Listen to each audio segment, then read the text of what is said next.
اللہ فرماتا ہے قل یا عبادی الذین اسرفوا علی انفسہم لا تقنطوا من رحمت اللہ، میرے بندے تو نے اپنے اوپر ظلم کر لیا ہے، تو نے گناہ کر لیا ہے، دنیا کی چاہے جتنے معصیت کے سمندر میں ڈوب گئے ہو، اللہ فرماتا ہے لا تقنطوا من رحمت اللہ، میرے بندے میری رحمت سے مایوس نہ ہو۔ اعوذ باللہ من الشیطان الرجیم، بسم اللہ الرحمن الرحیم، فمن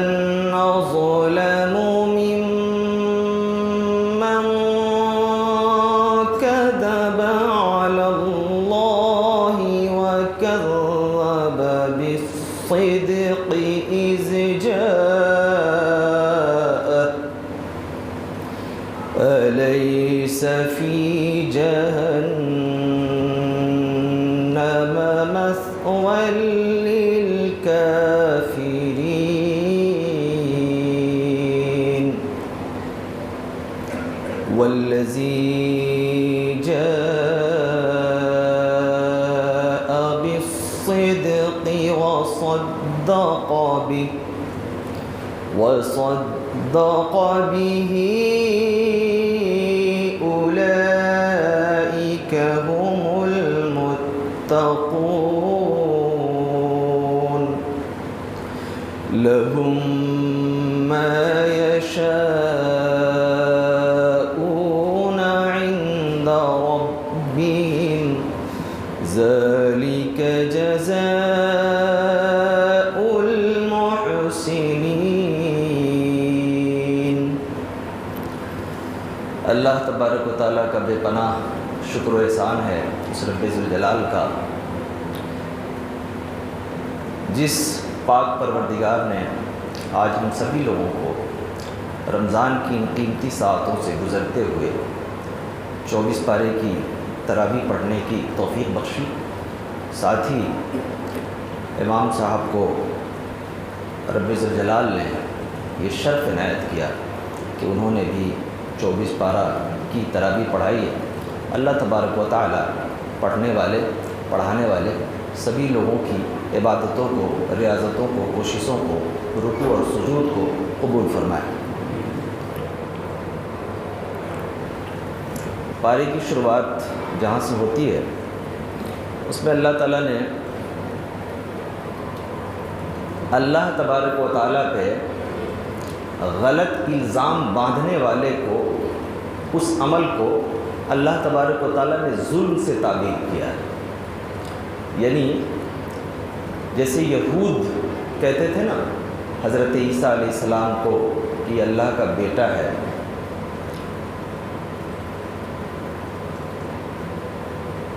اور جو نصارہ کے بھی مسیح ابن مریم کو کہتے تھے کہ بھائی یہ لوگ، ان لوگوں کے جو عقائد تھے، جو باتیں تھیں جو اللہ کی طرف وہ منسوب کرتے تھے، جیسے آپ نے پیچھے سے پڑھا ہے کہ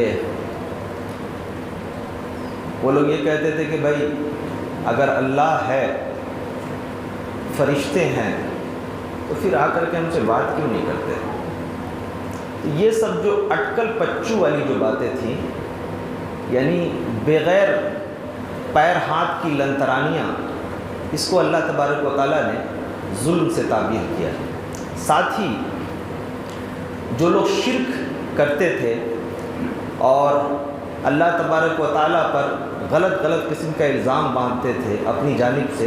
ان سارے لوگوں کو ظلم سے تعبیر کیا۔ اس میں خاص طور سے یہ جو آیت کا سیاق و سباق ہے اور جو مفہوم ہے، اس سے اندازہ ایک بات کا یہ ہوتا ہے کہ جو لوگ اللہ تبارک و تعالیٰ کی توحید اور نبی کونین کی رسالت، یعنی آسان شریعت کو جو لوگ مشکل بناتے ہیں نا، وہ بھی ایک طریقے کا ظلم کرتے ہیں شریعت کے ساتھ، اپنی ذات کے اوپر، اسلام کے ساتھ، اپنے خالق کے ساتھ۔ اس کو ظلم سے تعبیر کیا گیا۔ مثال کے طور پر ہمارے یہاں یہ ہے کہ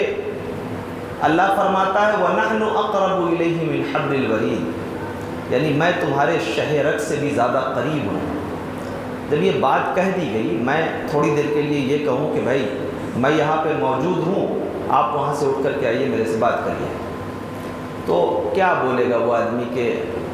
ایسا کرتے ہیں، مجھ سے بات کرنے کے لیے بیچ میں کسی نوجوان سے گفتگو کرنے لگے کہ مولانا کے پاس کیسے جائیں، پتہ نہیں کیا سوچیں گے، کیا کہیں گے۔ جب میں بول رہا ہوں زبان حال سے کہ آ جاؤ بھائی بات کر لو،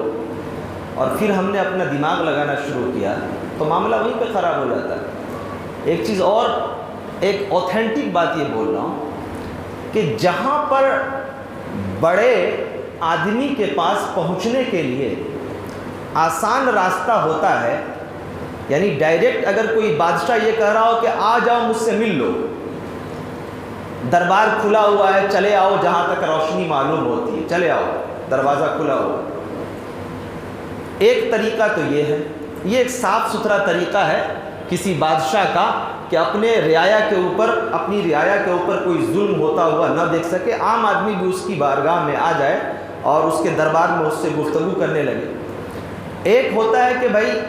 ڈائریکٹ ہم اس سے مل نہیں پائیں گے، ہم اس کے پیون سے ملیں گے، اس کے کلرک سے ملیں گے، اس کے اسسٹنٹ سے ملیں گے۔ یہ سسٹم جہاں جہاں بھی ہے وہاں پہ حرام خوری شروع ہو جاتی ہے، رشوت، پالش بازی، تملق پسندی، دیکھ کر کے دور سے سلام ٹھوکنا، یعنی جہاں پہ انڈائریکٹ والا معاملہ ہوتا ہے نا وہاں سے حرام کاری شروع ہو جاتی ہے، راستہ وہیں سے کھل جاتا ہے۔ وہ آدمی چونکہ غلط آدمی کی طرف آیا ہے، ڈائریکٹ ملنے کے بجائے ڈائریکٹ مل نہیں سکتے۔ آپ دیکھ لیجئے جہاں جہاں بھی آفس میں آپ کام کروانے کے لیے جائیں، ملک کے کسی ڈپارٹمنٹ کے کسی منتری سے، کسی منسٹر سے ملنے کے لیے جائیں، اور جہاں جہاں یہ سسٹم ہو کہ آپ آ کر کے ڈائریکٹ نہیں مل سکتے، اس کے پیون سے، اسسٹنٹ سے ملیں گے، وہاں کا پورا نظام خراب ہو جائے گا۔ اور ایک ہوتا ہے جنتا دربار، آپ نے سنا ہوگا، ایک ہوتا ہے جنتا دربار، یعنی وزیر اعلیٰ جو ہوتا ہے، سی ایم بیٹھا ہوا ہے کرسی پر اور کہہ رہا بھائی جتنے بھی لوگ ہیں، جن لوگوں کے مسائل ہیں 20-30 سال سے پینڈنگ میں پڑے ہوئے، میں ڈائریکٹ سننا چاہتا ہوں۔ وہ بولتا ہے اور فوراً اس پر کارروائی کا حکم دیتا ہے، فوراً وہ آدیش پارت کرتا ہے، بولتا ہے کہ بھائی اس کے ساتھ فوراً انصاف ہونا چاہیے۔ تو اس میں کیا ہوتا ہے نا کہ عام آدمی، غریب بیچارہ، جس کے پاس پیسہ نہیں ہے، جس کے پاس پہننے کے لیے کپڑا نہیں ہے، راستے کا طریقہ معلوم نہیں ہے، بولنے کا طریقہ معلوم نہیں، وہ جانتا ہے کہ ڈائریکٹ دربار لگا ہوا ہے، آئیں ہم گفتگو کریں، ہمارے معاملے کا نپٹارہ ہو جائے گا، معاملہ فنش ہو جائے گا۔ اللہ فرماتا ہے وَنَحْنُ أَقْرَبُ إِلَيْهِ مِنْ حَبْلِ الْوَرِيدِ، میں تمہارے شہ رگ سے بھی زیادہ قریب ہوں۔ قرآن کے اور بھی دوسری آیتوں کے سیاق و سباق سے یہ سمجھنے میں اندازہ نہیں ہے کہ اللہ تبارک و تعالیٰ ہر مقام پہ یہ کہتا ہے کہ آؤ پکارو مجھے، بولو میں تمہارے قریب ہوں۔ اب کوئی آدمی اس میں دوسرا لگانا شروع کرتے نہیں، اتنا آسان نہیں ہے اللہ کو پکارنا، اللہ تک پہنچنا اتنا آسان نہیں ہے، بزرگوں کا وسیلہ لو، اس کا وسیلہ لو، یہاں جاؤ، اس سے ملو، یہ کرو، وغیرہ وغیرہ، یعنی ایک آسان کام کو، جس منزل پہ پہنچنا آسان تھا، اس منزل پہ پہنچنے کو اپنے منطق، اپنے فلسفے، اپنے دماغ یا اپنی دکان چمکانے کے لیے اس نے جو سیکنڈ راستہ بتا دیا ہے نا، دراصل وہیں سے فتنہ پروری اور اعمال کے اندر گڑبڑی شروع ہو جاتی ہے، شریعت پھر ہم کو مشکل معلوم ہونے لگتی ہے۔ تو اللہ فرماتا ہے فمن اظلم ممن کذب علی اللہ وکذب بالصدق اذ جاء، کہ جو لوگ اس طریقے کا راستہ بتاتے ہیں، یعنی اپنی طریقے سے کوئی اٹکل پچو لگا کے بتاتے ہیں، یہ دراصل ظلم کر رہے ہیں۔ اور ایسے لوگوں کے لیے کیا جانتے ہیں؟ جہنم مثوی للکافرین، جو انکار کرنے والے لوگ ہیں، ایسے تو کافر سمجھتے ہیں لوگ دائرہ اسلام سے خارج لوگ، لیکن ایسا آدمی جو سچی شریعت سے، رسول کائنات صلی اللہ علیہ وسلم کی باتوں سے انحراف کرتا ہے، وہ انکار کرنے والا آدمی ہے۔ تو ایسے شخص کے لیے کہا گیا کہ وہ ظلم کر رہا ہے، ظالم ہے وہ۔ آگے اللہ نے فرمایا والذی جاء بالصدق وصدق به اولئک هم المتقون، اور وہ جو میرا رسول آیا نا اور اس نے جو باتیں بتائی ہیں، اس پر جن لوگوں نے تصدیق کی وہ سب سے اچھے اور سچے لوگ ہیں۔ اس پر مفسرین نے لکھا ہے کہ اس میں آنے والے سے مراد نبی کونین جناب محمد رسول اللہ صلی اللہ علیہ وسلم ہے، اور تصدیق کرنے والے سے مراد حضرت ابو بکر صدیق رضی اللہ عنہ، جنہوں نے سب سے پہلے رسول کائنات صلی اللہ علیہ وسلم کی ہر بات کے لیے کھڑے رہتے تھے کہ اللہ کے رسول میں گواہی دیتا ہوں کہ آپ کی ہر بات سچی ہے۔ لیکن اس کے حوالے سے مفسرین نے یہ لکھا ہے یہ بات عموم ہے، یعنی جو ذمہ داری پیغمبروں کی تھی، رسولوں کی تھی، اس ذمہ داری کو آج کی تاریخ میں 21ویں صدی میں نظر اٹھا کے دیکھیں تو علماء کرام اس دعوت کو، اس تبلیغ کو اور اللہ اور اس کے رسول کے احکامات کی بات کو لوگوں کے سامنے پیش کرتے ہیں تو دراصل یہ اس کی نیابت کر رہے ہیں، اس سلسلے کو آگے بڑھا رہے ہیں۔ اب اس بات کو سننے کے بعد اگر کوئی شخص انکار کرتا ہے تو دراصل وہ صدیقین کی فہرست میں نہیں ہے، بلکہ اس فہرست میں ہے جو فہرست کے بارے میں اللہ تبارک و تعالیٰ نے عذاب اور عقاب کا ذکر کیا ہے کہ وہ لوگ جو سچوں کے ساتھ ہیں، یعنی سچی بات بتانے کے بعد جو لوگ اس راستے پر ہیں، اللہ فرماتا ہے اولئک هم المتقون، دراصل وہی متقی اور پرہیزگار لوگ ہیں۔ یعنی بات سنائی جا رہی ہے، سچی حق بات، اس پر آپ چل رہے ہیں تو آپ سچے ہیں، آپ نہیں اس پہ چل رہے ہیں تو اس کا مطلب آپ غلط راستے پر چل رہے ہیں۔ آگے اللہ نے فرمایا کہ ایسے جو لوگ ہوں گے نا، لہم ما یشاؤون عند ربہم وذلک جزاء المحسنین، اللہ فرماتا ہے کہ ایسے لوگوں کے لیے اللہ تبارک و تعالیٰ نے ایسی جزا رکھی ہے، وہ اپنی طبیعت سے جو خواہش کریں گے اللہ تبارک و تعالیٰ عطا کر دے گا۔ یہ کون لوگ ہیں؟ وہ لوگ ہیں جو اللہ کی شریعت، اللہ کے دین اور رسول گرامی صلی اللہ علیہ وسلم کے فرامین کی پیروی کرنے والے لوگ ہیں، دراصل ان کی جانب اشارہ ہے۔ اس کے بعد ایک بڑی پیاری آیت ہے، بہت غور سے سنیے گا۔ قُلْ يَا عِبَادِيَ الَّذِينَ أَسْرَفُوا عَلَىٰ أَنفُسِهِمْ لَا تَقْنَطُوا مِن رَحْمَةِ اللَّهِ، اللہ فرماتا ہے میرے بندے، جن لوگوں نے اپنے اوپر ظلم کر لیا ہے، اپنے اوپر بہت زیادہ اس نے نافرمانیاں زندگی میں کر لیے ہیں، گناہ کر لیے ہیں، اللہ فرماتا ہے لا تقنطوا من رحمت اللہ، میرے بندے اللہ تبارک و تعالیٰ کی رحمت سے مایوس نہ ہو۔ یہاں پر مفسرین نے لکھا ہے کہ یہ جو اپنی جان پر علی انفسہم اسرفوا علی انفسہم، یہ اسراف کیا ہے؟ یعنی اپنی جان پر تم نے ظلم کر لیا ہے، تجاوز الحد فی الشیء، یعنی یہ ہے ایسی چیزیں شریعت کے کسی بھی معاملے میں اگر آپ حد سے تجاوز کر رہے ہیں تو دراصل اسرفوا علی انفسہم کے ضمن میں ہے، یعنی اس کی گنتی اسی میں ہوتی ہے۔ اللہ فرماتا ہے اے میرے بندے، ایسا ہوتا ہے نا کہ زندگی میں اگر کوئی شخص بہت زیادہ گناہ کر لیا ہے، بہت زیادہ وہ معصیت میں گھرا ہوا ہے، کبھی کبھی وہ اپنے گناہوں کو یاد کرتا ہے، یہ سوچتا ہے کہ پتہ نہیں اللہ تبارک و تعالیٰ مجھے بخشے گا یا نہیں، میرا راستہ کون سا ہوگا، میرا ٹھکانہ کیا ہوگا۔ اللہ فرماتا ہے قُلْ يَا عِبَادِيَ الَّذِينَ أَسْرَفُوا عَلَىٰ أَنفُسِهِمْ لَا تَقْنَطُوا مِن رَحْمَةِ اللَّهِ، میرے بندے تو نے اپنے اوپر ظلم کر لیا ہے، تو نے گناہ کر لیا ہے، دنیا کی چاہے جتنے معصیت کے سمندر میں ڈوب گئے ہو، اللہ فرماتا ہے لا تقنطوا من رحمت اللہ، میرے بندے میری رحمت سے مایوس نہ ہو۔ حیرت کی بات تو یہ ہے کہ یہ جملہ اللہ فرماتا ہے یا عبادی الذین اسرفوا، اے میرے بندے، میرے بندے کہا جا رہا ہے، اور مخاطب کون لوگ ہیں؟ وہ لوگ جن لوگوں نے اپنی زندگی میں گناہ کا پورا ایک پٹارا لگا کر کے رکھا ہوا ہے۔ ذرا یہ سوچئے، اگر کوئی نافرمان اولاد بہت زیادہ ایسی بات کر جائے یا ایسا کام کر جائے جس کی وجہ سے ماں باپ اس کا چہرہ دیکھنا نہ چاہ رہے ہوں، اولاد بھی اگر سمجھدار ہے تو یہ سوچتی ہے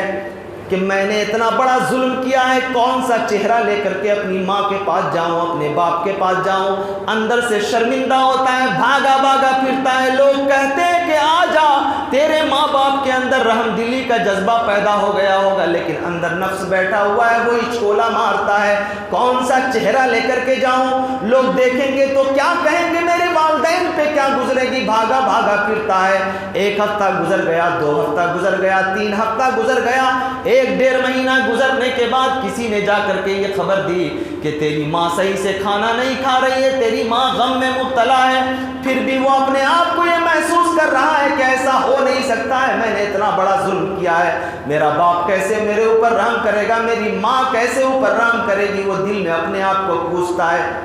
اچانک ایک روز اس کے موبائل پر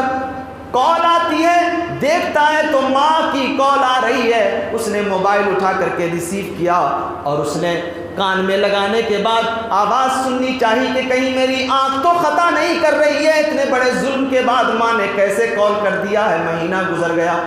ماں کال کرتی ہے، پہلا جملہ ہوتا ہے میرے بیٹے میرے گھر پہ آ جا، تجھے دیکھے ہوئے ایک لمحہ گزر گیا، ایک مدت گزر گئی، تو کیا کیا نہیں کیا میں سمجھتا ہوں، تو گھر سے بھاگا ہوا ہے، تجھے اگر ظلم کا اس جرم کا احساس ہو گیا ہے تو یہ بہت ہے میرے بیٹے، بہت دن ہو گیا آنکھوں کو تر کیے ہوئے، میرے بیٹے آ جا، تیرے چہرے کو دیکھنے کے لیے میری آنکھیں ترس گئی ہیں، تیرے والد گرامی بھی بار بار تجھے یاد کرتے ہیں، میرے بیٹے گھر آ جا۔ پہلا جملہ اس ظلم کے بعد، اس جرم کے بعد جب بیٹے کے کان سے یہ جملہ ٹکرا جائے کہ ماں نے صرف بیٹا نہیں کہا بلکہ کہا میرے بیٹے، تو بیٹے کا کلیجہ پسیجنے لگتا ہے، بیٹے کا کلیجہ اندر سے تبدیل ہونے لگتا ہے، نرم ہونے لگتا ہے۔ وہ جس عالم میں جیسے بھی ہو، دنیا کی بہت ساری نعمتوں کے بیچ میں بھی اگر گھرا ہوا ہے، اندر سے اگر ماں کی محبت کا ذرہ برابر بھی اگر روشنی موجود ہے، دوڑا ہوا آتا ہے کہ میری ماں نے مجھے پکارا ہے، اتنے ظلم کے باوجود، اتنے جرم کے باوجود۔ وہ لڑکا کیسے دوڑا ہوا آتا ہے، ماں بھی بیچاری دیکھتی ہے تو اس کی آنکھوں کی ٹھنڈک بڑھ جاتی ہے۔ اسی طریقے سے ذرا سوچو کہ مخاطب کون لوگ ہیں، وہ اللہ رب العزت جو یہ جانتا ہے میرا بندہ کون سا جرم کہاں پہ کر رہا ہے، کس جگہ پہ کر رہا ہے۔ رب ذوالجلال ان گناہوں کے بوجھ کے باوجود بھی کہہ رہا ہے میرے بندے میں نے تجھے پیدا کیا نا،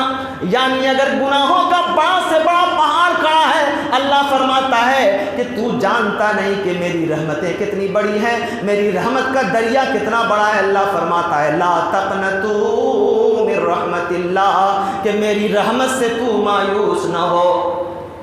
حضرت عبداللہ ابن مسعود، حضرت عبداللہ ابن عباس اور بڑے بڑے صحابہ کرام نے اس آیت کریمہ کے ضمن میں لکھا ہے کہ پورے قرآن کریم کے اندر اتنی زیادہ امید دلانے والی، اتنی زیادہ گناہ میں ڈوبے ہوئے لوگوں کے کلیجوں کو بڑا کرنے والی، اس کی آنکھوں میں چمک پیدا کرنے والی پورے قرآن حکیم کے اندر کوئی بھی ایسی آیت موجود نہیں ہے جتنی اس آیت کریمہ کے اندر اللہ نے فرمایا کہ دیکھیے یہ بعد میں جو ذکر آ رہا ہے اس بندے کا ذکر آ رہا ہے جو بعض دفعہ نا امید ہو جاتا ہے کہ پتہ نہیں اللہ مجھے معاف کرے گا یا نہیں کرے گا۔ صحابہ کرام بیان کرتے ہیں کہ اس بندے کے لیے یہ سب سے امید والی آیت ہے۔ اللہ فرماتا ہے لا تقنطوا من رحمت اللہ، میری رحمت سے مایوس نہ ہو۔ ذرا یہ سوچئے کہ اللہ تبارک و تعالی ہم سے کتنی محبت کرتا ہے، اللہ تبارک و تعالی ہمارے اوپر کتنا مہربان ہے، لیکن ہم کتنے ناشکر ہیں۔ زندگی کی سانسیں گزر رہی ہیں، وقت گزر رہا ہے، لیکن اللہ کی اس شفقت اور اس محبت، اس رحمت کے احساس سے اپنے آپ کو پیچھے کیے ہوئے۔ اللہ فرماتا ہے میرے بندے میری رحمت سے مایوس مت ہونا، ان اللہ یغفر الذنوب، اللہ فرماتا ہے کہ میں تمہارے گناہوں کو بخش دوں گا۔ یعنی اگر قتل ہو گیا، زنا ہو گیا، بڑے سے بڑے گناہ ہو گئے، لیکن اندر میں یہ احساس ہوتا ہے کہ اب اللہ کی بارگاہ میں لوٹ جانا چاہیے، اب اللہ کی بارگاہ میں چلے جانا چاہیے۔ گناہ ہوئے کبھی غصے میں ہوا، کبھی ظلم میں ہوا، کبھی عقابت میں ہوا، اور کبھی کسی کے انتقام میں نے ظلم کر دیا، لیکن اب دل اندر سے ملامت کر رہا ہے کہ اب اللہ کی بارگاہ میں لوٹ جائیں۔ اللہ فرماتا ہے تجھے مایوس ہونے کی ضرورت نہیں، ان اللہ یغفر الذنوب، یہ ذم کی جمع ہے ذنوب، یعنی ذم ایک گناہ، ذنوب یعنی پلورل، جتنے گناہ ہیں آگے اللہ نے فرمایا جمیعاً، صرف گناہوں کو نہیں بلکہ میں تیرے سارے گناہوں کو معاف کرنے کے لیے تیار ہوں۔ آ جا میری بارگاہ میں سجدہ میں سر کو رکھ کر کے ذرا دعا تو مانگ، مجھ سے مغفرت کی طلب تو کر۔ اب بتائیے ہم لوگ تھوڑی دیر کے لیے اپنے آپ کو فرض کریں کہ ہم لوگ اپنی زندگی میں، سچ بتائیے 24 گھنٹے کا صرف ایک مرتبہ محاسبہ کیجیے، کیا ہم پورے طور پر اللہ تبارک و تعالیٰ کے بتائے ہوئے راستے پر چل رہے ہیں؟ تو شاید ہمارا ضمیر ملامت کرے گا۔ کھا رہے ہیں، پی رہے ہیں، اس کا دیا عطا کیا ہوا، لیکن ہمارے زبان پر شکر کا ایک لفظ تک نہیں اللہ کے لیے آتا صحیح سے ڈھنگ سے، ہم زندگی میں اتنے مصروف ہیں۔ اللہ فرماتا ہے اس عالم میں بھی کہ آ جا میرے بندے، میں تمہارے سارے گناہوں کو معاف کرنے کے لیے تیار ہوں۔ اور پھر سارے گناہوں کو باضابطہ طور پر صرف گناہ نہیں بلکہ جتنے گناہ کا بوجھ بھی لے کے آیا میرے دربار میں آ گیا نا، مجھے پیار آ جائے گا تیرے جھکنے پر، تیرے اس مانگنے پر، تیرے اس توبہ پر اور تیری اس ندامت پر، شرمندگی پر مجھے پیار آ جائے گا۔ اللہ فرماتا ہے لا تقنطوا من رحمت اللہ، آ جا مجھ سے مانگ تو صحیح، میں مالک کل ہوں نا، مجھ سے کون ہے جو سوال کر سکتا ہے؟ میں تو جب چاہوں جو چاہوں کر دوں، میں تمہارے گناہوں کو معاف کرنے کے لیے تیار ہوں۔ آگے سورہ مومن ہے، اس کے اندر اللہ تبارک و تعالیٰ نے اپنی صفت بیان کی ہے، غافر الذنب وقابل التوب شدید العقاب ذی الطول۔ اللہ نے اپنی دو صفت بیان کی۔ اللہ فرماتا ہے، کیا فرماتا ہے؟ اللہ فرماتا ہے کہ غافر الذنب، میں گناہوں کو بخشنے والا ہوں، وقابل التوب، اللہ فرماتا ہے میں توبہ قبول کرنے والا ہوں، شدید العقاب ذی الطول، اور میری پکڑ بھی بہت سخت ہے۔ حیرت کی بات یہ ہے کہ اللہ تبارک و تعالیٰ نے پہلے یہ کہا کہ میں گناہ کو معاف کرنے والا، دوسرے نمبر پر یہ کہا کہ میں توبہ قبول کرنے والا ہوں، بعد میں اللہ نے کہا کہ میری پکڑ بہت سخت ہے۔ کہیں ایسا نہ ہو کہ اس آیت کریمہ کو پڑھنے کے بعد میری پکڑ کی سختی کے بارے میں پہلے ہی اگر کوئی میرا بندہ پڑھ لے تو اس کا دل کہیں گھبرا نہ جائے۔ اس لیے رب العزت نے سب سے پہلے یہ کہا کہ میں گناہوں کو معاف کرنے والا ہوں، توبہ کو قبول کرنے والا ہوں، اور پھر یہ کہا کہ میری پکڑ بہت سخت ہے۔ اب ذرا سوچئے، اسی لیے حدیث میں ہے کہ اللہ تبارک و تعالیٰ کے غضب پہ اس کی رحمت بھاری ہے، ان رحمتی تغلب غضبی۔ اللہ تبارک و تعالیٰ فرماتا ہے کہ میری رحمت میرے غضب پہ بھاری ہے۔ تو اس آیت کریمہ کے اندر دیکھیے اللہ نے سب سے پہلے کہا کہ گناہوں کو بخش دیتا ہوں، توبہ کو قبول کرتا ہوں، تب کہا کہ میری پکڑ سخت ہے۔ مطلب کیا ہوا کہ اگر تیرے گناہ بخش دیے گئے ہیں، توبہ کر لیا ہے، تو اب تو بے فکر نہ رکھ کہ اللہ تبارک و تعالیٰ ہم کو نہیں پکڑے گا۔ اس کے بارے میں بات کر چکا ہوں پچھلی رات میں کہ توبہ کیا چیز ہے۔ آگے اللہ تبارک و تعالیٰ نے فرشتوں کا ذکر کیا، الذین یحملون العرش ومن حولہ یسبحون بحمد ربہم۔ اللہ فرماتا ہے کہ یہ جو میرا عرش ہے نا، اسے فرشتے اٹھائے ہوئے ہیں۔ اس میں دو چیز پتہ لگی۔ ایک بات تو یہ ہے کہ اگر فرشتے عرش کو اٹھائے ہوئے ہیں تو سب سے زیادہ اللہ کے قریب رہنے والی کوئی مخلوق ہے تو فرشتے ہیں۔ دوسری بات یہ معلوم ہوئی کہ ظاہر ہے عرش کے اوپر اللہ تبارک و تعالیٰ تشریف فرما، اللہ تبارک و تعالیٰ کی ذات ہے، الرحمن علی العرش استویٰ، عرش پہ اللہ تبارک و تعالیٰ مستوی ہے۔ فرشتے اٹھائے ہوئے ہیں تو اندازہ لگائیے کہ فرشتوں کی طاقت کیا ہوگی۔ اسی لیے تو مفسرین نے لکھا ہے کہ بڑی بڑی قوموں کو جب تباہ کرنے کا وقت آیا، جبرائیل امین کو اللہ تبارک و تعالیٰ نے بعض قوموں کے پاس بھیجا۔ اللہ تبارک و تعالیٰ نے جتنے پر عطا کیے ہیں اس میں صرف ایک پر لگایا تو پوری کی پوری قوم کو پلٹ کر کے رکھ دیا۔ الذین یحملون العرش، اللہ تبارک و تعالیٰ کا عرش فرشتے اٹھائے ہوئے ہیں، ومن حولہ، اور اس کے ارد گرد بھی فرشتوں کی ایک جماعت موجود ہے۔ اللہ فرماتا ہے یہ جو عرش اٹھانے والے فرشتے ہیں، میرے عرش کے ارد گرد جو فرشتوں کی جماعت ہے، وہ کتنی جماعت ہے اس کا تعین کرنا مشکل ہے۔ اس کا کام کیا ہے؟ اللہ فرماتا ہے یسبحون بحمد ربہم۔ اللہ تبارک و تعالیٰ اتنی مضبوط ترین مخلوق، ہماری کیا اوقات، آپ کی کیا اوقات، اس قبیلے کے رہنے والے، اس محلے، اس شہر میں رہنے والے طاقت سے طاقتور انسان کی کیا اوقات، معمولی طاقت لے کے پھر رہا ہے، کر رہا ہے، غرور میں مبتلا ہے، اللہ کی نافرمانی کر رہا ہے، احساس نہیں۔ اللہ نے اتنی مضبوط مخلوق پیدا کی ہے، اتنی طاقت عطا کی ہے کہ ایک پر لگا دے تو قوم اور بستی کے بستی، شہر کے شہر کو نیست و نابود کر کے رکھ دے۔ لیکن اللہ کی اطاعت میں کتنے لگے ہوئے ہیں۔ اللہ فرماتا یسبحون بحمد ربہم، ہمیشہ ان فرشتوں کا کام یہ ہے کہ وہ میری تسبیح بیان کرتے رہتے ہیں، میری زبان میرے سامنے رطب اللسان رہتے ہیں۔ اللہ فرماتا ہے بحمد ربہم، میری تسبیح بیان کرتے ہیں اور میری تعریف بیان کرتے رہتے ہیں ہمیشہ۔ اور وہ جو آس پاس فرشتے ہیں، ان فرشتوں کے الفاظ کیا ہیں؟ سبحان اللہ بحمدہ، سبحان اللہ العظیم۔ اسی لیے بعض روایتوں کے مطابق کہ اگر بندہ اس کا کثرت سے ورد کرے تو اللہ تبارک و تعالیٰ اس کے گناہوں کو معاف کر دیتا ہے، اس لیے کہ یہ فرشتوں کی تسبیح ہے۔ جو عرش کے ارد گرد رہنے والے فرشتے ہیں وہ ہمیشہ اللہ تبارک و تعالیٰ کی بارگاہ میں تسبیح بیان کرتے رہتے ہیں۔ یعنی پتہ کیا چلا کہ اگر ہم زندگی میں فرشتوں سے محبت کرتے ہیں تو ہمارا بھی یہ خاص طور پر فریضہ بنتا ہے کہ ہماری زبان سوتے اٹھتے جاگتے چلتے چلتے پھرتے، سواری کرتے، کھاتے پیتے، ٹوائلٹ جاتے نکلتے، زندگی کے ہر شعبے میں تجارت کرتے، جہاں بھی رہے ہماری زبان پہ اللہ کی تسبیح ہونی چاہیے۔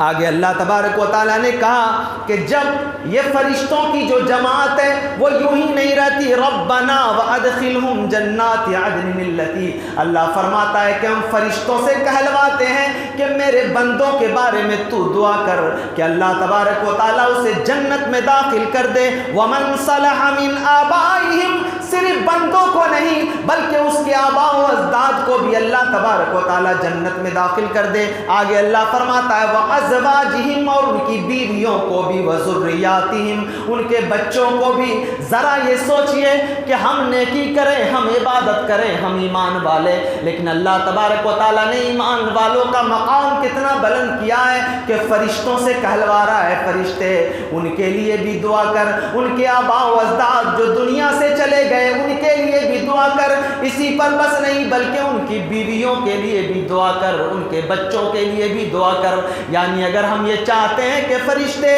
ہمارے آباء و اجداد کے حق میں، بیویوں کے حق میں، بچوں کے حق میں دعا کریں تو یہ ضروری ہے کہ ہم سچے طور پہ ایمان والے بن کر رہیں۔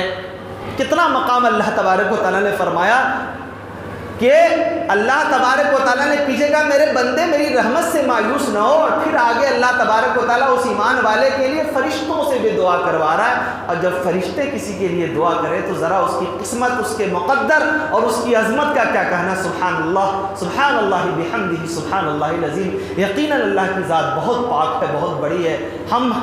ہم چھوٹے مخلوق کی وہ حیثیت نہیں ہے کہ اللہ تبارک و تعالیٰ کے احسان کے بدلے ہم اس کی تسبیح بیان کر سکے۔ ان تسبیحات میں کتنا وزن ہے، کتنی قوت ہے، اس کا اندازہ صرف لپ سروس، زبان سے صرف حرکت دینے سے سمجھ میں نہیں آئے گا۔ اللہ کے احسانات کو یاد کرو گے تب یہ سمجھو گے کہ اللہ اتنے بڑے احسان کے باوجود بھی ہم سے صرف یہ کہتا ہے کہ دل کو صاف رکھ، آنکھ کو کنٹرول میں رکھ، اللہ کے حدود میں رکھ، اور اپنی زبان کو ہمیشہ میری تسبیح سے منور رکھ، روشن رکھ۔ اتنا ہی تو مطالبہ کرتا ہے اللہ تعالیٰ۔ پھر کہتا ہے کہ میری نعمتیں دنیا میں بھی تجھے اچھا رکھوں گا اور آخرت میں بھی اچھا رکھوں گا۔ آگے اللہ تبارک و تعالیٰ نے بڑی ایک پیاری بات ہے، کہتے کہ دنیا میں انسان کیا کیا نہیں کرتا اپنے زندگی کے مرحلے کو طے کرنے کے لیے، ہر کام کرتا ہے، وہ چاہے برائی ہو بھلائی ہو، اپنی طبیعت سے جیسے چاہتا ہے اللہ کے حدود کو پار کرتا ہے۔ لیکن دیکھیے اللہ تبارک و تعالیٰ نے ایک بڑی پیاری آیت ہے، اللہ فرماتا ہے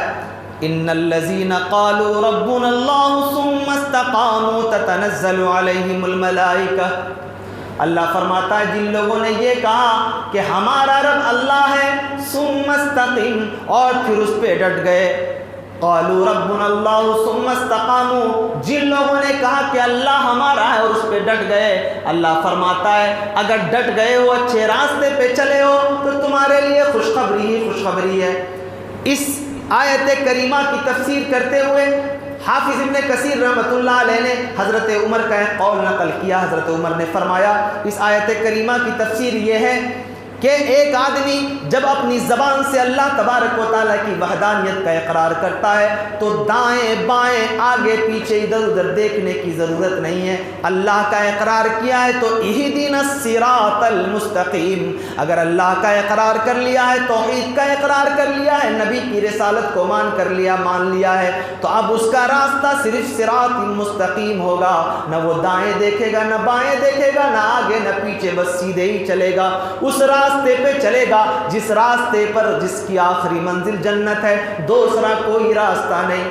ایک صحابی رسول آئے، اللہ کے رسول کی بارگاہ میں عرض کیا ہے اللہ کے رسول کوئی ایسا چھوٹا نسخہ بتا دیجئے جس نسخے پر میں عمل کروں تو مجھے اللہ کی جنت مل جائے۔ نبی کونین کا جملہ ملاحظہ کیجئے، رسول اعظم نے بڑی لمبی تمہید نہیں باندھی، بس دو جملہ کا قل آمنت باللہ ثم استقم۔ اللہ کے رسول نے فرمایا کہ اپنی زبان سے کہہ کہ ہم اللہ تبارک و تعالیٰ کی ذات پر ایمان لائے، مستقیم، اور پھر ڈٹ جا۔ ڈٹنے کا کیا مطلب ہوتا ہے؟ بعض لوگوں نے تو یہاں تک لکھا ہے کہ ربنا اللہ، جب ہم یہ کہتے ہیں کہ ہمارا رب اللہ ہے تو ہمارے جسم کے رونگٹے کھڑے ہو جاتے ہیں۔ جب ہم نے ایک معبود کو مان لیا کہ میرا رب وہ ہے تو اس کا مطلب یہ ہے کہ ہمارے ذہن اور دماغ اور دل سے جتنے بھی لوگوں سے غلط قسم کی امیدیں تھیں، غلط خواہشیں تھیں، غلط ارمان تھے، غلط تمنائیں تھیں، وہ ساری چیزیں چھٹ گئیں، اس لیے کہ جب میں نے اس کو حاکم مان لیا، خالق مان لیا، مالک مان لیا، رب مان لیا جس کے علاوہ کسی کی عبادت نہیں، تو اب میں نے جو اٹکل پچو پہلے مارا تھا کہ یہ دائیں دروازہ بھی کھلا ہوا، بائیں دروازہ بھی کھلا ہوا، بابا بھی کھلے ہوئے ہیں، بزرگ بھی کھلے ہوئے ہیں، جب یہ بولتا ہوں تو میرے رونگٹے کھڑے ہو جاتے ہیں، اس لیے کہ اب میری ذمہ داری بڑھ گئی ہے، رب کو مان لیا ہے تو اب اسی احکام کے مطابق آگے بڑھنا ہے۔ ربنا اللہ ثم استقاموا، اللہ کو ایک مانا اور پھر اس راستے پہ ڈٹ گئے، چلتے رہے، آگے بڑھتے رہے۔ اور جن لوگوں نے بھی اللہ کو ایک ماننے کے بعد اس راستے پر ڈٹ گئے، جم گئے، آپ تاریخ کے اوراق الٹ کر کے دیکھو، بڑی بڑی صحابیات رضوان اللہ تعالیٰ علیہ مجمعین، بڑے بڑے صحابہ نے اللہ اکبر، وہ واقعہ جب ذہن میں آتا ہے رونگٹے کھڑے ہو جاتے ہیں۔ حضرت سمیہ رضی اللہ عنہ کا واقعہ کس نے نہیں سنا ہوگا؟ دشمنوں نے باندھ دیا ہے، اونٹ کے دو کوہانوں میں دونوں ٹنگڑیاں باندھ دی گئی، آخری وقت میں آ کر کے دشمن پوچھتا ہے، آخری وقت ہے، اب بھی موقع ہے، اپنے دین سے پلٹ جا، اپنے ایمان سے پلٹ جا۔ جواب سنیے اس ایمان کے کلیجے رکھنے والی ایک خاتون کا، سب سے پہلے اللہ کی راہ میں جان دینے والی اس جلیل القدر صحابیہ کا جملہ سنیے، کہتی ہے کہ میرے رسول کے دشمن، اللہ کے دشمن، تم نہیں جانتے ہو کہ اللہ تبارک و تعالیٰ کی جنت کیا ہے اور ایمان میں کتنی بڑی طاقت ہے، تو نے الٹا لٹکا دیا ہے، دو اونٹوں کے سہارے باندھ دی گئی ہے، لاش کری ہے، پورے کے پورے علاقے کے لوگ پورا تماشا دیکھ رہے ہیں۔ اس ایمان والی نے آخری وقت میں کیا کہا تھا کہ تو مجھے جانتا نہیں کہ ایمان کی طاقت کیا ہے؟ کہنے لگی میں اپنی آنکھوں سے جس جنت کو دیکھ رہی ہوں، ابو جہل اگر تو دیکھ لیتا تو یقیناً میرے ساتھ ظلم نہ کرتا، تیری مرضی جو ہے تو کر گزر، لیکن میں اللہ کے دین سے پیچھے نہیں ہٹ سکتی ہوں۔ اس ایمان والی کو ان لوگوں نے باضابطہ طور پر دو اونٹ کو دو حصوں میں بھگا دیا اور اس ایمان والی کے جسم کے دو ٹکڑے ہو گئے، لیکن ایمان کی چنگاری کلیجے سے نہیں نکل پائی۔ یہ کیا جذبہ تھا، کیا احساس تھا۔ ایک ہم لوگ ہیں جو اللہ کی ذات پر یقین بھی رکھتے ہیں، اتنی قیمتی ساعتیں گزر رہی ہیں، وہ لوگ جو مرے ہیں، دنیا سے گزرے ہیں، جن لوگوں نے اسلام کے لیے جان دیا ہے، اس کے بھی ماں باپ تھے، بھائی تھے، بہن تھے، شوہر تھے، بیویاں تھی، سب تھے، ان لوگوں کے پاس بھی خواہش تھی، آرزو تھی، تمنا تھی، سب کچھ تھی، لیکن ان لوگوں نے کس طریقے سے اپنی جان قربان کی اللہ کی راہ میں، کیسے مرے ہیں آخری وقت میں۔ مورخین نے لکھا ہے کہ آخری وقت میں لکھا کہ حضرت سمیہ رضی اللہ عنہ کو جب مار دیا گیا، ظالموں نے مار دیا، لکھا ہے کہ آخری وقت میں ان کے چہرے پر تبسم تھا، مسکراہٹ بھی نہیں چھین سکے۔ اللہ کاش ہمارے کلیجے میں وہ تھوڑی محبت اگر پیدا ہو جاتی تو اللہ کی رحمتیں ہمارے اوپر کتنی نچھاور ہو جاتی۔ کیسے لوگ تھے، کیا کلیجہ تھا، کیا دل تھا، کیا دماغ تھا۔ اللہ اکبر۔